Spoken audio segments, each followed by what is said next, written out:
Halo, bertemu lagi dengan aku Shu. Hari ini aku mau reading untuk energi Twin Flame ya. Dari energinya Divine Masculine di bulan Februari 2022. Oke, seperti biasa sebelum aku mulai, aku ingin memberitahukan bahwa readingan aku ini energinya kolektif. Artinya tidak semua orang akan resonate atau cocok dengan energi pembacaan yang aku bacakan. Energi juga bisa kebolak-balik, itu yang biasa disebut vice versa. So, bila mana misalnya readingan ini nggak resonate atau nggak cocok untuk kamu, nggak usah baper ya, apalagi marah-marah di komen. Ingat, ini cuma general aja, bukan personal, jadi tolong bisa bedain. Kalau dirasa nggak resonate, berarti energi ini bukan untuk kamu ya, simple sebetulnya. Itu aja sih. Bagi kalian yang ingin readingan ini akurat 100%, kalian bisa melakukan personal reading dengan aku dengan menghubungi WhatsApp aku yang ada di description box bawah ya. Untuk syarat dan ketentuannya bisa langsung WhatsApp saya aja. Oke, sebelum mulai izinkan aku terlebih dahulu untuk berdoa ya.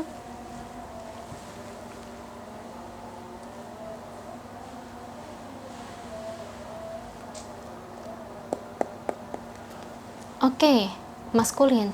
Kalau bisa, kamu ikuti readingan aku ini dari awal sampai akhir, terutama ketika aku shuffle kartu ini, biar energi kamu bisa nitip di kartu saya agar hasilnya resonate.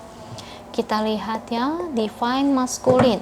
Ya, gimana nih energi kamu di bulan Februari 2022? Nah, kalau kemarin kan si feminim itu khawatirnya sangat berlebihan ya, bener-bener terlalu mumet pikirannya, itu kebanyakan mikirin masa depan terus, padahal belum terjadi, harusnya enjoy. Nah, kalau maskulin gimana? Apa kamu mumet juga atau enjoy aja? Beri saya 10 kartu untuk maskulin. Oke, saya ambil kartu yang jatuh atau kartu yang terbuka sebagai energi pembacaan. Kartu pertamanya ada Two of Wands, diikuti Seven of Swords, lalu ada Page of Pentacles, Page of Swords, ada Queen of Wands, 5 lagi, oke. Ten of Swords, Nine of Pentacles, oke. Justice, oh oke. Knight of Pentacles, dan terakhir ada Five of Cups. Thank you buat kartunya. Ini bottom of the decknya ya. Oke, energi Twin Flame untuk maskulin nih, ya ampun, di bulan Februari 2022 sedikit lucu sih, dia keingetan kamu. Oke, maskulin di sini lagi mendapatkan karma ya. Apa karmanya feminin pada penasaran. Dia ditinggalin sama karmiknya ya, itu yang kalau aku lihat, karena karmiknya ini cuma ngincer duit dia ya. Tapi kalau misalnya dia itu orangnya nggak banyak duit kok, saya tahu ekonomi dia biasa-biasa aja.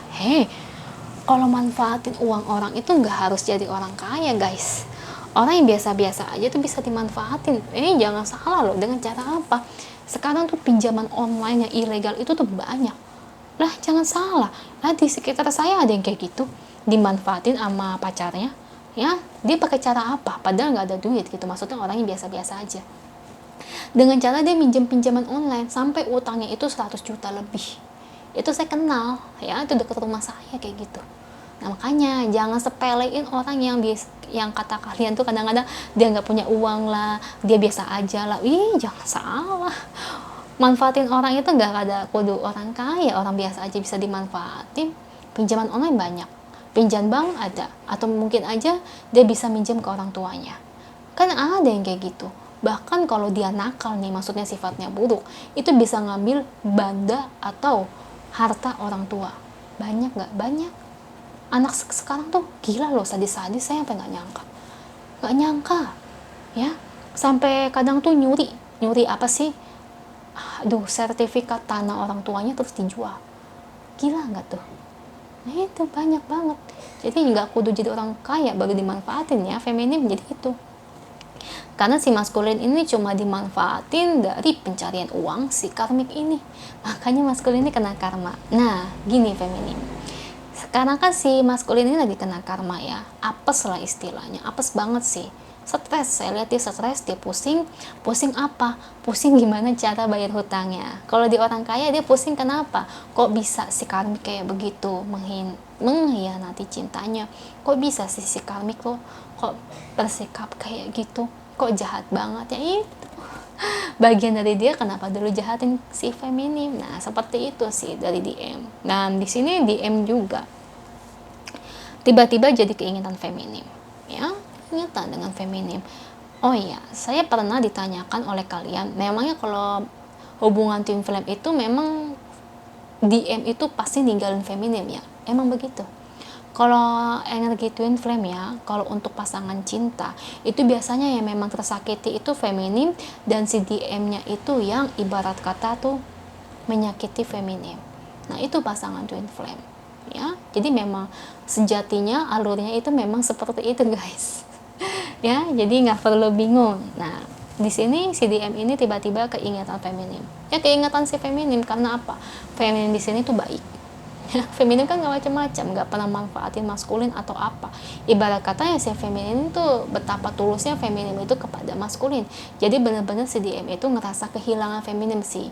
Jadi kayak DM ini sekarang membandingkan maskulin ini kayak membandingkan DF dengan karmik, dibanding-bandingin. Kayak antara gimana sih ya, kayak kamu itu si feminim itu wah banget, tapi kok si karmik itu bawah banget. Nggak kayak dulu ya. Kalau dulu itu si DM itu waktu masih sama karmik, wah ngebandingin feminim tuh di bawah, si karmik di atas. Tapi setelah si DM dapat karma, diperlakukan jahat oleh si karmik, sekarang kebalikan, karmik yang di bawah, feminim yang di atas. Lagu lama ya, lagu lama. Udah gini aja baru nyesel. Nah, kalau udah kayak gini feminim mau gimana? Apakah mau balik dengan maskulin atau tidak? Terserah sih ya. Kalau energi yang kubacakan kemarin sih si feminim masih berputar dengan pikiran ya, stres, karena memang perasaan cinta juga nggak bisa dibohongi ya. Mulut bisa bohong tapi hati itu nggak bisa. Ayo, kebanyakan tuh orang bilang udah lupa, udah move on, udah nggak cinta, tapi nyatanya hatinya masih cinta. Tuh itu dia ya. Jadi kalau untuk dari DM sendiri sih, kalau untuk kembali kepada feminim itu ada. Karena si DM itu masih sayang ya, setelah dia mendapatkan karmanya nih, DM ini menyadari perasaannya, betapa baik feminim kepada DM dulunya. Jadi kayak dimana DM itu benar-benar nyesel sih melepaskan kepergian feminim begitu cepatnya. Ibarat kata begitu bodohnya si maskulin itu kenapa dulu itu lebih memilih karmik dibandingkan mempertahankan hubungannya bersama feminin. Itu sih benar-benar nyesel banget ya si DM. Ya, well di sini sih terserah ya, terserah feminin mau atau tidaknya. Kalau misal feminim takut nanti takutnya diinin lagi disakitin lagi gimana atau misalnya aku takutnya si maskulin ini tiba-tiba nanti kambuh lagi penyakitnya gitu, kambuh lagi selingkuhnya, atau kambuh lagi sifatnya kayak dulu. Ya udah, nggak usah. Soalnya kan namanya meskipun twin flame ya, terkadang tuh ada juga twin flame yang toksik. Nah, kalau untuk twin flame yang toksik itu lebih baik dihindari ya. Dan kebetulan twin flame saya juga toksik ya, itu saya kasih tahu twin flame saya toksik. Makanya saya meskipun kayak gitu tuh enggan untuk kembali, jangan. Karena takutnya kalau twin flame toksik itu tobatnya itu cuma sementara, itu yang saya takutkan ya. Jadi untuk keputusan feminim alangkah baiknya juga jangan terlalu terburu-buru ya. Meskipun di sini si DM menyesal melepaskan kepergian feminim, takutnya ini kan twin flame toxic ya, takutnya sifat dia yang memang bejat begini yang kurang baik ya, itu takutnya kambuh seiring waktu ya. Itu makanya yang memang saya takutkan itu. Ngerinya begitu, karena orang kadang tuh manusia tuh bisa lupa, karena banyak yang kasus kayak gitu ya. Seperti itu sih isi hati maskulin. Intinya dia bener-bener habis sih kena karma ya, bener-bener sih boncos banget dia ini, bener-bener dimanfaatin sama karmiknya. Ya iyalah, karmiknya itu cuma ngincer uang, cuma manfaatin doang, cuma ngejadiin si DM ini jadi sapi perah. Cuma si DM-nya ini ya terbawa nafsu doang ya, kalau menurut saya ya. Gak bisa bedain mana yang baik dan mana yang benar. Itu aja sih untuk energi twin flame maskulin. Semoga resonate. Kalau resonate jangan lupa ya komen di bawah. Lalu bantu like, share, dan subscribe channel aku. Bye.